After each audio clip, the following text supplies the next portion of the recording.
The Supreme Court is about to overturn Roe, which means the legal status of abortion will be left up to the states. Despite this tragedy, Democrats are nowhere to be found with solutions. Fortunately, Rachel Rebouchet, a law professor, along with her colleagues, has come up with a plan B. Wait, no, that's a different good thing. Whatever.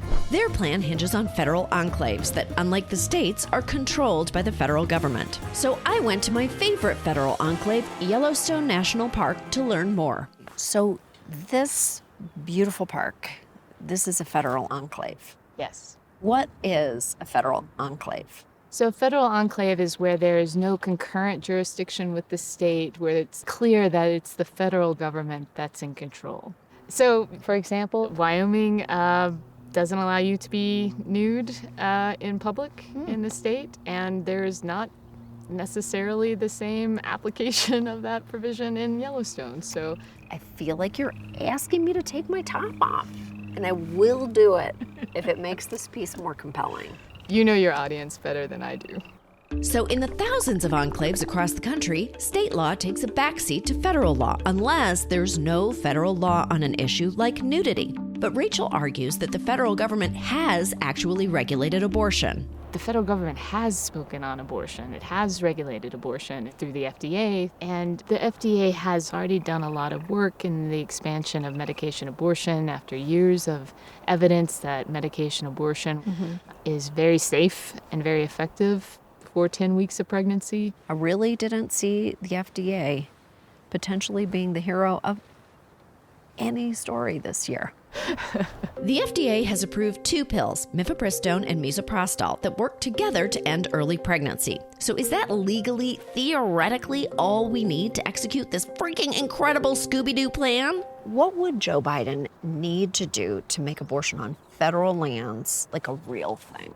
So I think that the Biden administration could, through agencies, also through executive orders, state that federal land, federal enclaves, are places in which abortion provision is not subject to the same state laws. I mean, Trump made an executive order proclaiming, like, the White House's favorite food to be hamburgers.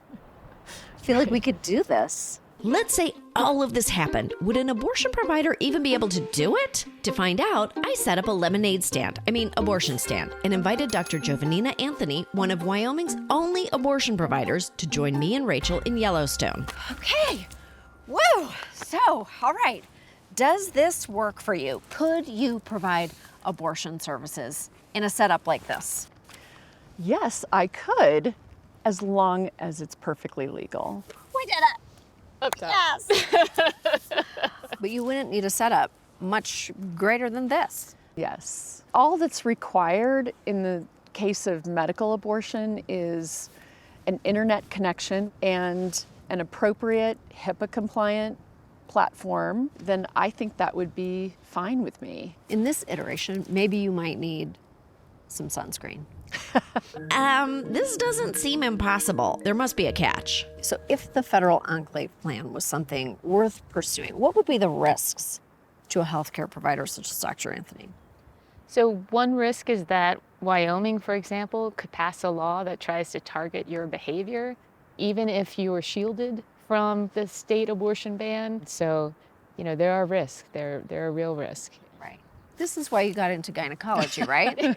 The only way for Dr. Anthony to avoid being arrested by the state would be if she lived in Yellowstone, which is crazy because only this guy lives here. Ugh, Rachel, what else you got? So you could have telehealth on federal land. You could set up a screen, an abortion robot that would dispense the pills. There's been experiments with this in other ways, but essentially you'd have a provider licensed in another state beam in, as it were, to provide the counseling and to provide the instruction as telehealth for abortion works now, and then have some mechanism by which the pills are dispensed. A mechanical bison that is also a vending machine. I'm throwing it all on the board. So, telehealth. We could have abortion providers from New York, California, Maryland, and a bunch of blue states beam into the park and safely provide medication abortion to people in need. I'm starting to actually believe this is possible. Am I in another one of my fever dreams? How did we actually get here? So I moved to Wyoming in 2005. Okay. And this was a more libertarian, keep the government out of the doctor's office. Right. That was the kind of place I had moved to until things went crazy, essentially after Trump was elected and a more radical, very deeply religious right wing came into the state house and replaced a lot of really great moderate Republicans. When the heroes of the story could be moderate Republicans, we are in a bad way. Meanwhile, 61% of the country thinks abortion should be legal, a word that must not have been invented yet when Joe Biden was a child because he simply doesn't seem to know how to say it. It does feel like we are literally up against the wall, and it is time to start throwing some Hail Marys. We have watched almost 50 years of strategies that, didn't necessarily work the first time they were employed, and now Roe v. Wade is going to be overturned. So there is something to be said for just thinking about what's possible. Okay, well, I feel like the Yellowstone volcano is about to erupt in agreement with you. It feels like it is balls to the wall time. Let's get some ideas on some Post-its, folks.